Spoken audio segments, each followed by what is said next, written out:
The producer's purpose is to suggest some possible explanations, but not necessarily the only ones, to the mysteries we will examine.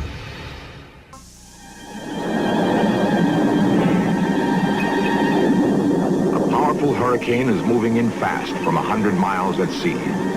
In hours, it will strike land with devastating force.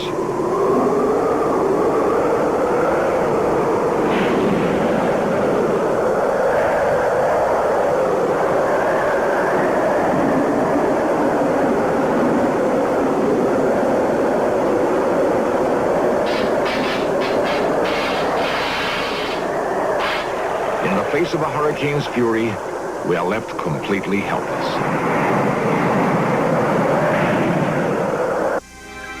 From space, a full-grown hurricane appears as a giant pinwheel of swirling clouds.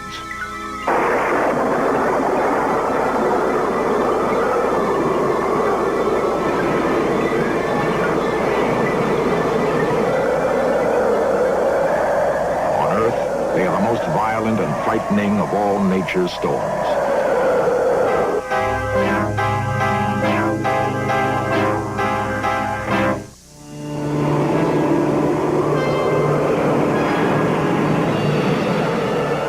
Since the 1930s, the daring work of newsreel cameramen has allowed us to glimpse the violent power of hurricanes.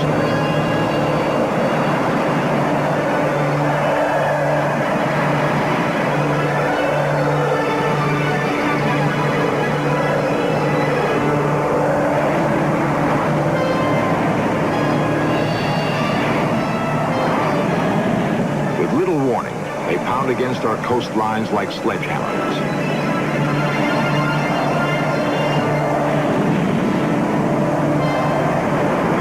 In their unpredictable rage, they lash against anything that stands in their way.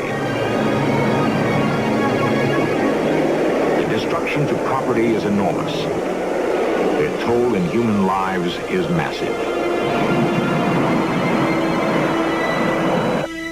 Centuries ago, the Indians of the Caribbean worshipped and feared a powerful sky god called Huracan. Today, the storms we call hurricanes demand an equal respect. They remain the largest, most powerful storms on Earth, and their uncontrolled fury can still inspire both awe and terror. Tuesday, August 4th, 1969. An orbiting weather satellite spots a small patch of turbulence in the mid-Atlantic. The rainstorm is one of 100 that form every year over the ocean's tropical waters. The warm sea creates funnels of air that billow up thousands of feet.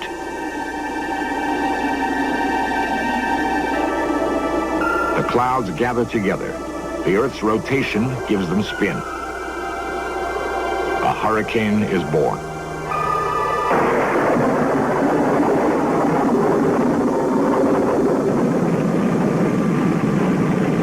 On Thursday, August 13th, a team of Navy hurricane hunters flies directly into the storm. Hotspot on. Engineer, maintain my airspeed at 190 knots. Aye, sir. RPM 2600 says. I'm going down to 500 feet. Metro, keep that wind on the wing. To pierce into the tranquil eye, they fly low, barely above the water. Approaching 500 feet. Metro, steady. Level 500. Cinco Metro. Range and bearing to the eye. Signal Roger. This is the penetration heading. Eye is dead ahead. Your escape heading is remains 300. Crew from pilot, we are starting our penetration run. RPM 2600. RPM 2600. I'm close on. Engineer, maintain my airspeed at 190 knots. Aye, sir. Silent signal. Go ahead, Spico. We're approaching one of the rain bands.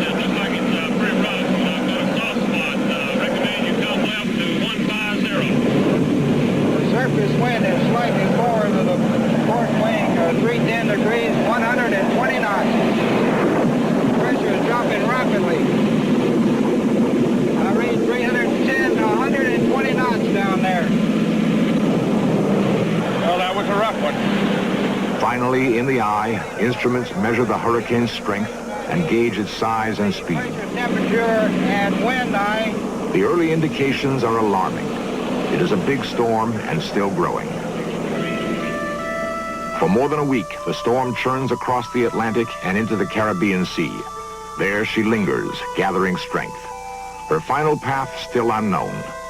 The third hurricane of the season, she is named Camille. A hurricane watch goes up along the entire Gulf Coast. No one knows yet exactly where Camille will strike, but in harbors and marinas everywhere, boaters prepare for the worst.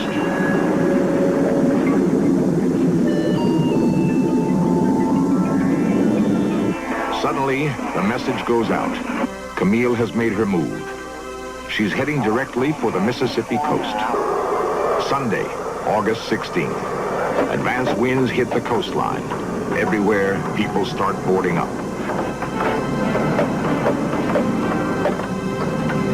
More than 50,000 people take the advice to leave, to evacuate upstate and find safety inland.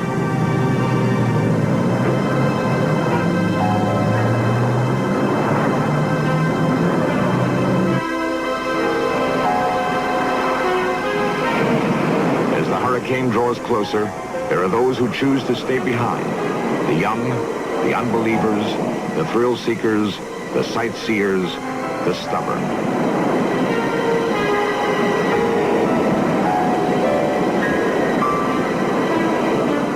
By afternoon, the winds begin to roar. Camille is churning dangerously close.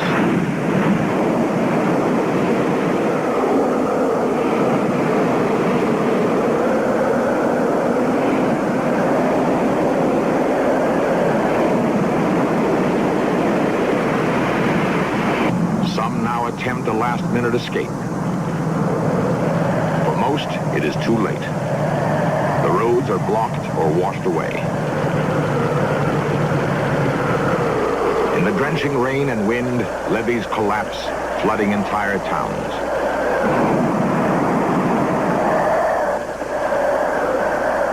At dusk, the full force of the storm reaches Mississippi. Wind velocity hits 200 miles per hour.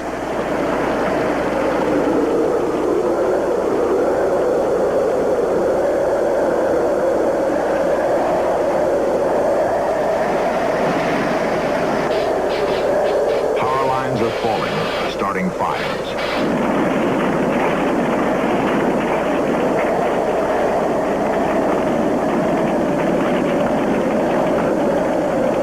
Tornadoes spin off randomly, blowing homes to bits.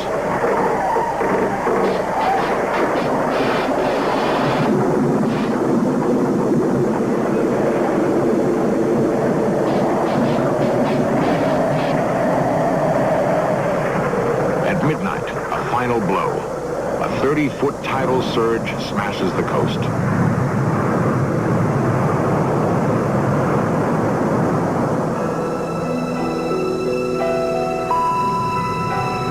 Miraculously, some survive.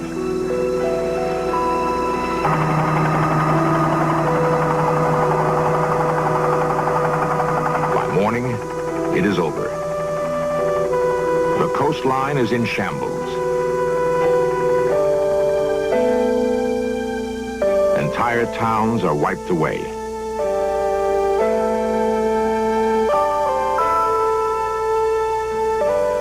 $200,000 are homeless. More than 250 are dead. Dazed, the survivors stumble out. Each in his own way measures his loss. It's bound to be in here somewhere because all these are the houses that came from in this vicinity. They're all right in here in this neighborhood. But mine was right on the corner and I don't even see it. Yonder!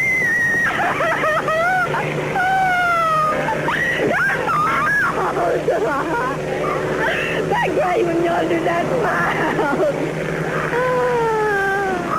And my house was under 12 feet of water. And I've seen about all my family has had destruction of their homes.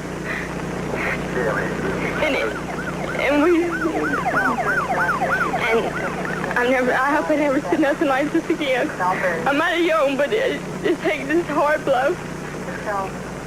and I lost my shoes and half of my clothes I had on, but the lady lent me some clothes to wear, and she lent me a pair of shoes for me to walk home with, and I'm thankful, and I did a lot of praying. And Junior, darling, we all right, sweetheart. I love you. Now, don't worry about us. We all right, darling. And hello to all of you. Thank the Lord. Another one, they'll never catch us here, because if we hear of another one coming, we're leaving here and go way upstate like you asked Mama to do. So, okay, now I love y'all.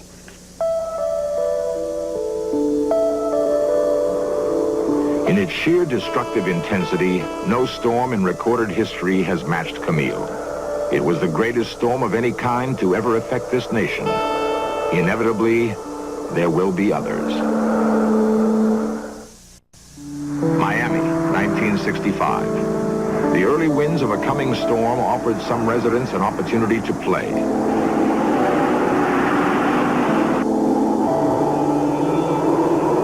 The fun, however, was short-lived.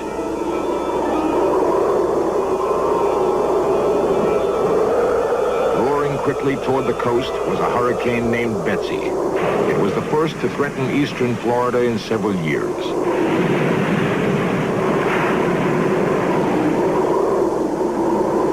Winds built to over 125 miles an hour. The hurricane had arrived.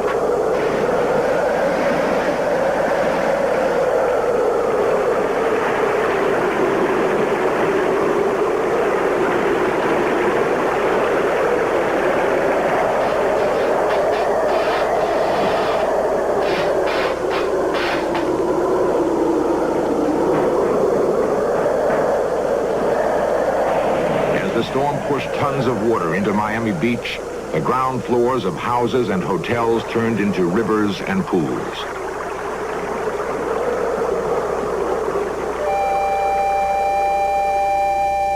Before dawn, it was over. A freighter had been tossed onto the beach, but altogether, Miami was lucky. The brunt of the hurricane had hit to the south. Miami had only been brushed.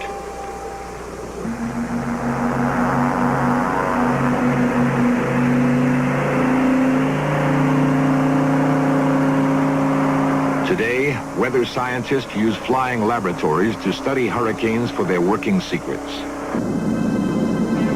A gust probe measures the atmosphere a split second ahead of the plane. Elaborate sensor and data systems record air motion, temperature, and humidity. Linked to airborne computers, the information can be instantly analyzed.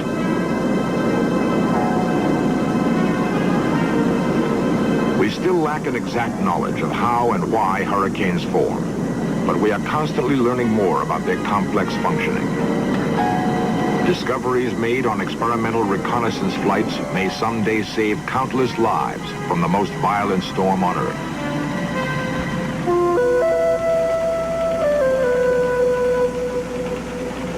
At the National Hurricane Center in Miami, weathermen keep constant track of storms that may reach our coasts. It is their job to warn us where and when a hurricane will strike.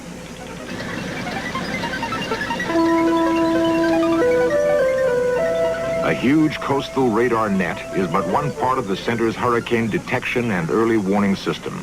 A flow of weather data from satellites, ships, and remote ocean buoys is instantly analyzed for potential danger.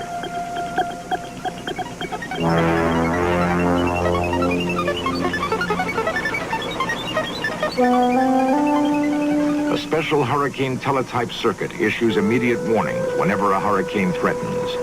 Sudden changes in a storm's path are reported at once to those in danger.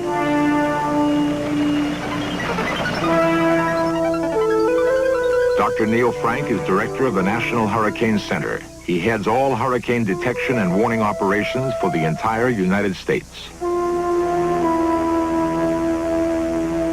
Our knowledge about hurricanes has increased tremendously over the last, say, 20, 30 years. We now got satellites that have come along since the 60s. We had radar as a byproduct of World War II. Another byproduct of World War II was aircraft reconnaissance, and we started sending military airplanes out into these storms to give us information about them. There's been no question about a tremendous increase in our understanding. Unfortunately, we haven't been able to realize that same understanding in our forecast accuracy, so that we're not forecasting that much better today.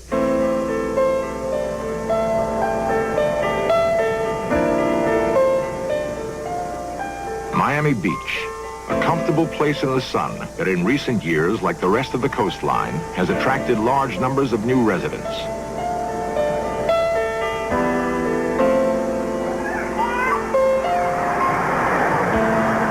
In Miami, as in nearly every other coastal city, there is a potential for hurricane disaster. A huge percentage of its population has never experienced a major hurricane. So it's been 25 years since we've experienced much activity over the state of Florida, and over 15 years since the people along the East Coast have experienced bad hurricanes. And that's where our greatest population increase is taking place at the present time. Now, the fear that we have is that people might become complacent. Now, in the meantime, the East Coast and even Florida has had some near misses, and we've been brushed by some, and we've had to post some warnings at times, and then the storm went someplace else. Or we've gone through the fringes of some minor storms, had a weak storm come by, and we've developed some false impressions. And false impressions lead to poor decisions, maybe in the wake of the next hurricane that comes by that could indeed be a big one. The last major hurricane that we've had here was in 1926, a real big storm. On September 17th, Miami was devastated by a direct hit. A hurricane of unparalleled power lashed at Miami for 11 hours and left the city destroyed.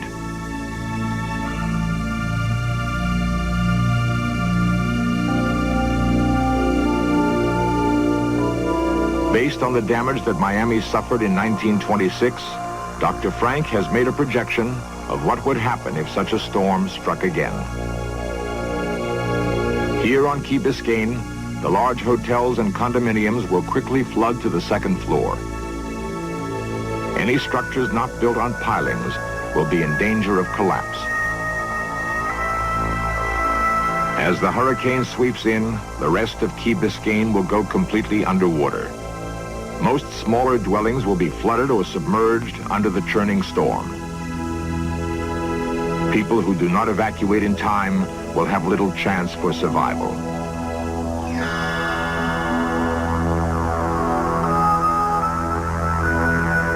In South Miami Beach, hundreds of small hotels and apartments will be smashed and flooded by tons of water. The buildings are occupied mainly by the aged and retired. It is doubtful that everyone could be evacuated.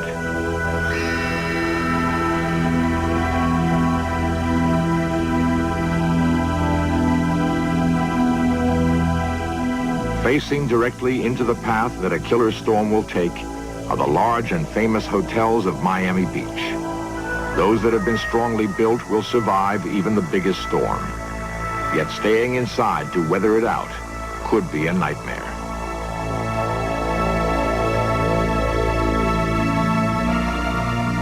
Water from the huge tidal surge will blast through the ground floors, tearing out walls and stairways.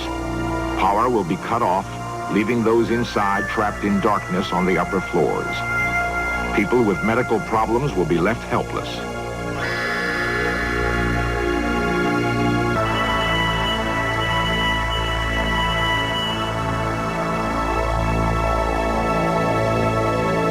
In the rest of Miami, flooding, severe winds, and tornadoes will damage or destroy thousands of buildings.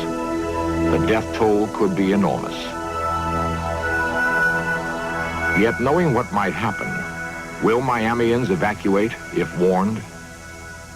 Oh, well, I think I'd pay pretty much attention to the weather reports, and if I got enough warning, I'd try to leave.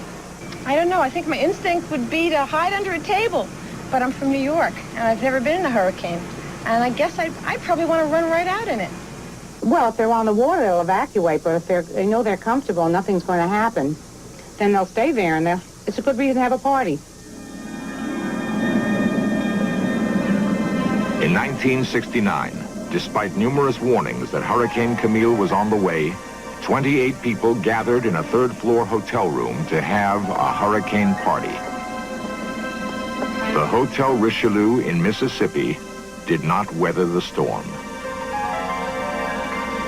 Of the 28 partygoers, only one survived.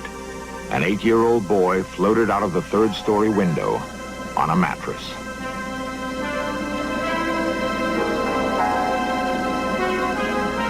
Camille in 1969, a Category 5 type storm, taught them some very bitter lessons. I hope it doesn't take that kind of a storm to teach the rest of us who live along the coastline those same kind of lessons. You know, an old philosopher once said that those who ignore history are condemned to relive it. I like that word, condemned. And there's no reason today why we should have to experience those same kind of bitter lessons. There's a lot of hurricane history around, and if we'll take the time, we can learn those lessons and not have to go through those same kind of experiences.